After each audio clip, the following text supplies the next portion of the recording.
ঐতিহ্যবাহী বড়বাসরা football tournament 2026-এর আজকের final ম্যাচের প্রধান অতিথির বক্তব্য রাখছেন 6 নং পর্যটন ইউনিয়নের 7 নং ওয়ার্ডের চেয়ারম্যান পদপ্রার্থী মোহাম্মদ শাহাদুল ইসলাম আব্দুল।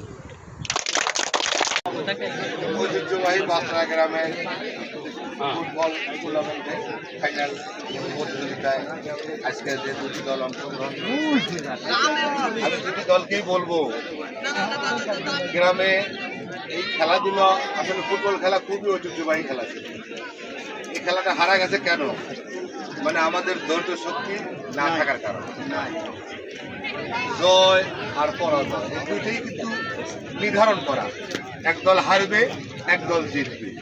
এখন হারলাম বলেই যে আমি আউ গো মারামারি ঝগড়াঝাটি করবো, এটা কিন্তু নয়।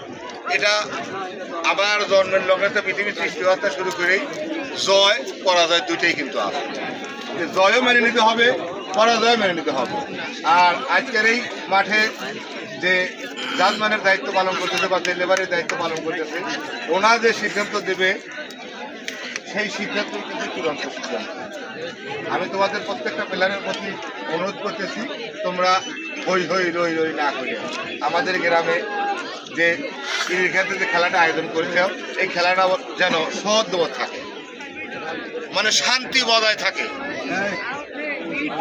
জয় করা যায়, যাই হোক মাইনে নিয়ে সুন্দর মনোরম পরিবেশে আমরা যারা দর্শক আসছে বা আমরা গ্রামবাসী যারা আসছি, সুন্দর পরিবেশে খেলাটাকে উপভোগ করার জন্য আসছি। তোমাদের কাছ থেকে আমরা অনুরোধ করি, আমরা যেন তোমাদের খেলা থেকে উপভোগ করতে পারি। আমরা যেন দৌড়দৌড়ি বা আউ কাউ এই গোলমাল জন্য যেন আমরা না দাঁড়াই। আমি আবারও তোমাদের অনুরোধ করতেছি এবং আজকের ফাইনাল খেলা শুরু করে দেওয়া।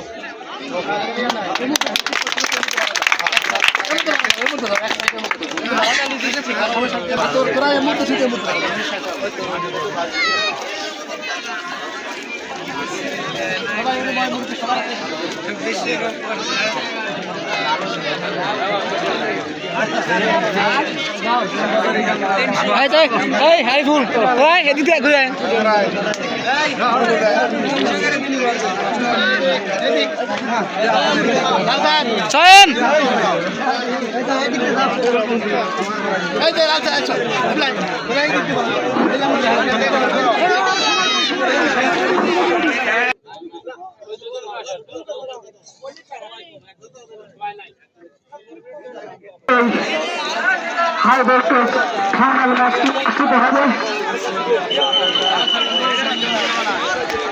আমি দর্শকবৃন্দের দৃষ্টি আকর্ষণ করছি, আপনারা চলনভাবে ঘোরাফেরা না করে